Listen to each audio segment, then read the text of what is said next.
Hey guys, here I am again, Charles Calloway, 15 on the scene, financial advisor to small business owners and their teams, and I am excited about this next part. We've talked about Nathaniel's life, we talked about the events leading up to, and even the catalyst, the why behind the business. Why don't we talk a little bit about the business? What do you think? That's awesome. Okay, so you had mentioned in the first part of this that there was a central figure in your life, and his name is John Simmons. Yes. And I saw him in some of the research I was doing leading up to this, and he's a martial artist. That's right. He was your first teacher. My dad actually was, but he. Oh, okay. A little bit later, Okay, yes, sorry, Dad. For jiu-jitsu. I'm sorry. I didn't mean that. Okay, so John Simmons. So you started with your dad. That's right. You said your dad. You started with just karate, but then this style, you just fell in love with this style of martial arts. Yes, jiu-jitsu. Yes, and he really taught me that, and at a very young age, when I was 7 years old, is when I first started with John. Okay. Yes. And so you went all the way, and I guess that would mean black belt. So that is one difference between jiu-jitsu and karate. Yeah, correct me, please. Yes, jiu-jitsu takes a very, very long time to get your black belt. So I actually earned my brown belt in jiu-jitsu earlier this year. Okay. After around, been at this about 15 years now. So it can take a little while, but wow. Each and every step of the way I've seen has been just a wonderful, wonderful journey. And the name of his academy is actually Odyssey Martial Arts Academy. Okay. So that was the vision that he had when he first started his school. Was it's a long journey.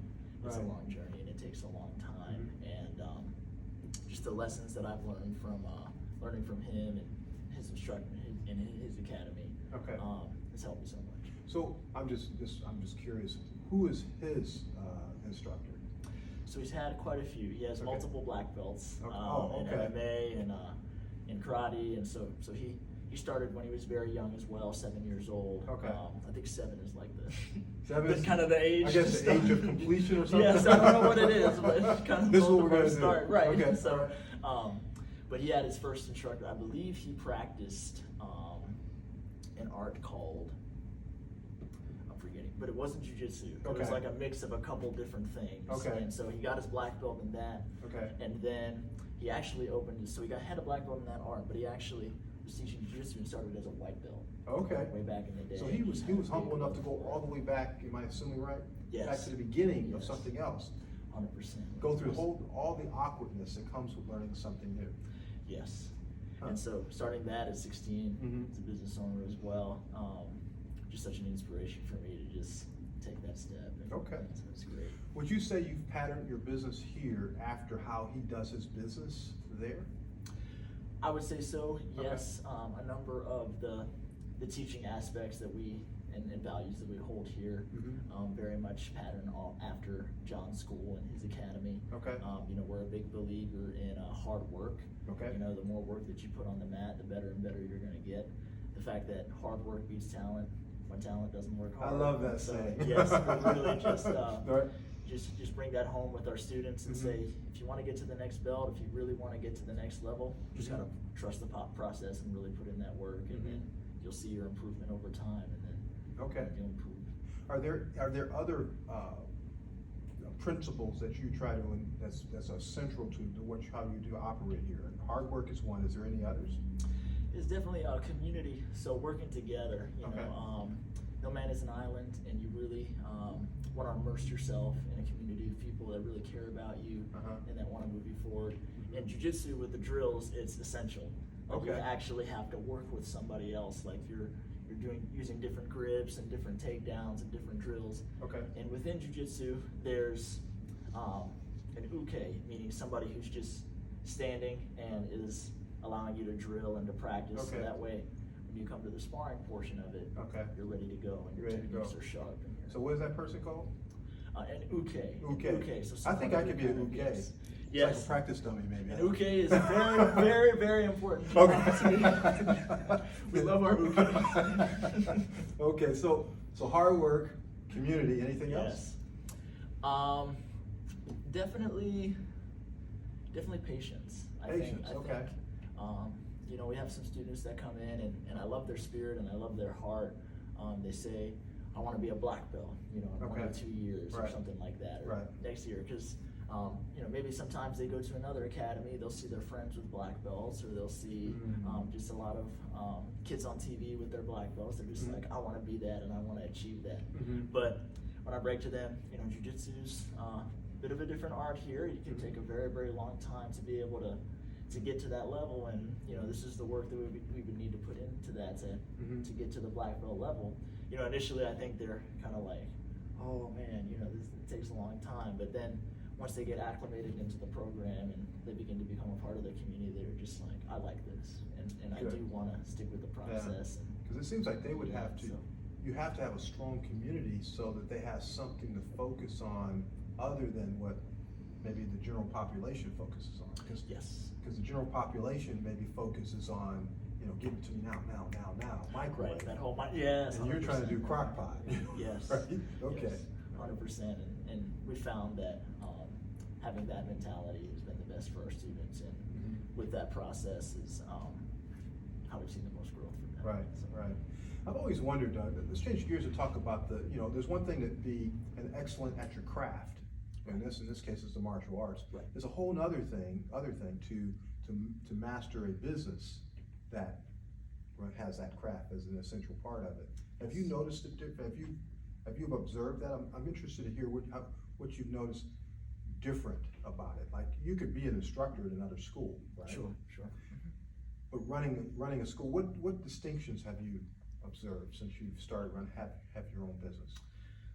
So with my own academy, it's a couple similar things, like kind of the whole hard work and community and patience aspect of it, but there are some differences as well. You know, in the martial arts, you can kind of stay within your own home and your community and begin to gain success and kind of stay within the four walls. But in business, you know, we want to get outside of our four walls and into the community and really connecting with the local people in our community so that we can serve them and help them and build them up in the way that they would want to be helped. So that has been a big difference. You know, yesterday I had the privilege of going out to Wendell Falls to do a lesson for some of the kids out there. I saw that, so yes, and we try to do a lot of those things and kind of connecting with the local community in that way, and we found that's been good for our community and also building the community here on the business side. So awesome. Was that hard for you to say, okay, I'm gonna have to go out here and I gotta go to the public and basically, in a way, I'm asking them, would you come to my academy, and in exchange for me teaching you this martial art, give me some money to keep my business so I can be profitable? I mean, it kind of sounds kind of cold or whatever, but that's, if you don't have students, you go out of business, right? Right, that's 100% correct. And initially it was very hard. You know, I remember kind of having some of my first clients come in that appointment, and initially we would do like a 2-week trial where we would say, you know, you can try the program for 2 weeks, we'll get you a free uniform, it'll be great, and then the program would happen after that. So I remember with my first couple of clients kind of getting to that point of, okay, you know, here's the membership agreement and everything like that, and then they're just like, and to my surprise, they were just like, great, and then we'll go ahead and join, and it's just like, wow, so this is this is great. But also within that, some of those first initial students has stuck with us for kind of the whole time. Like, awesome. I remember when we first opened up, we had a kind of 4 or 5 initial students, and they've stuck with us the whole time. And that's rewarding. You like watching them grow up and see them get their belts. It's such a wonderful thing. So that sounds like the enjoyable part, watching them grow up and that sort of thing. Yes. The hard thing, it sounds, I'm going to put this in business terms. Right. You have to learn how to prospect. Yes. For business. 100%. You have to learn how to ask for the business. Yes. 100%. You know, I need a check, right? Right. And you have to go through probably some emotional or some mindset shift as to what that really means. Yes. A lot of people really have a hard time asking for the business. Right. But you got over that, obviously.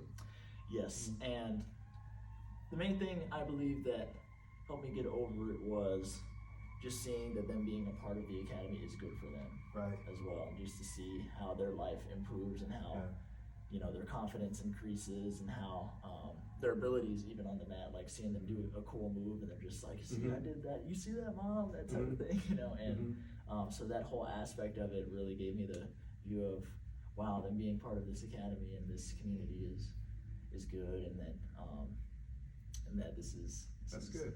the lifestyle. So I heard that one of the best ways to overcome the reluctance to do those kinds of things, ask for the check, close, prospect, things like that, is to forget about ourselves and think about the benefit, think about them. Yes. Because actually it would be selfish of us, it'd be selfish of you to not ask for the business, knowing the difference this academy is going to make in that child's life.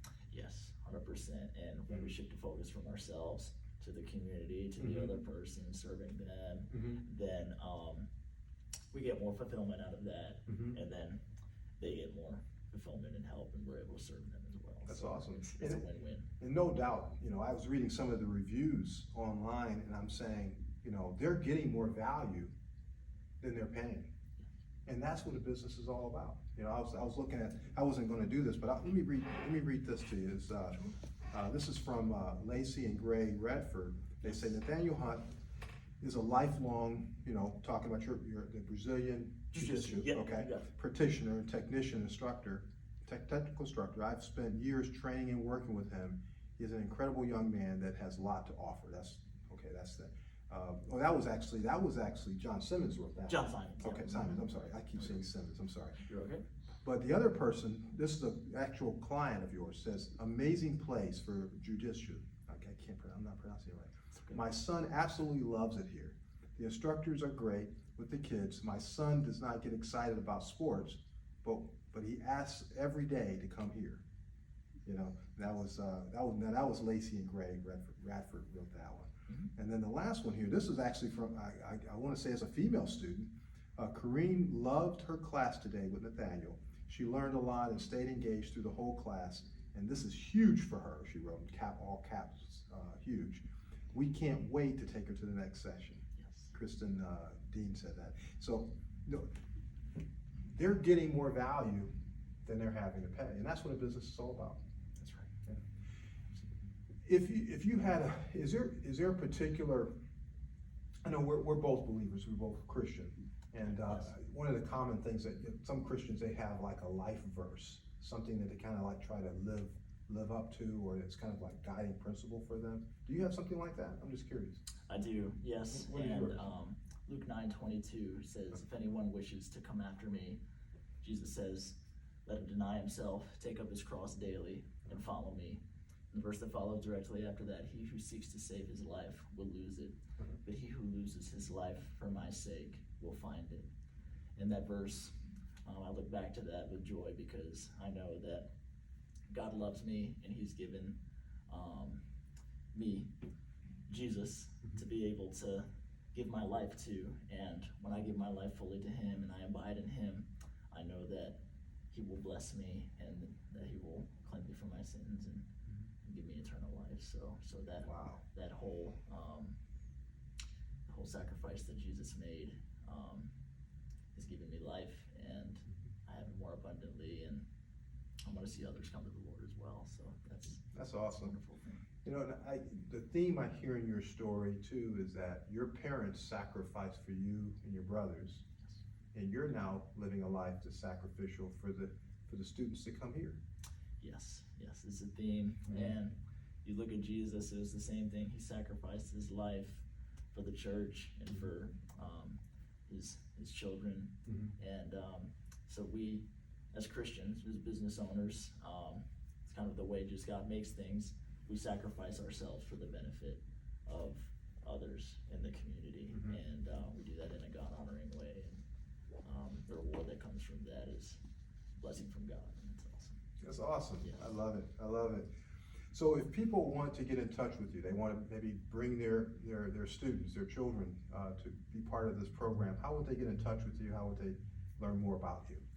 Sure. So best way to get in touch with the Academy is, number one, to visit our website, www.trinitymartialartsacademy.com. We'll have a trial offer, kind of offers that we have moving forward. Typical offer has been 2 weeks of free classes, as well as a free uniform, and we accept kids ages 3 and up, so 3 years old and up. My youngest student currently is Walker, who's 3 years old, and Wow. Carlton, who's 74. And so we serve all ages of kids and families. And Wait a minute. yes, You have a 74-year-old? yes, Carlton. All right, I'm signing up. Huge. If a 74-year-old can do it. He's a huge inspiration. And, Oh, that is so and cool. He loves the classes in the academy as well, and Okay. we love him too. So Right. so it's awesome. I love it. You got the full range, man. That's right, we do, and it's great. Love our Nathaniel, students. thanks so much for letting us come. Absolutely, Charles. I've been wanting to do that. I hadn't mentioned it to you, but I've been wanting to do this for a long time. And I just love kind of having I don't know if I'm in the third, fourth, or fifth row, but just watching you and your business unfold and just watching you from afar, it's just been an inspiration, and I appreciate that. And thank you so much, Charles. Been looking forward to this as well. Thank you so much for reaching out. This is really, really great. Awesome.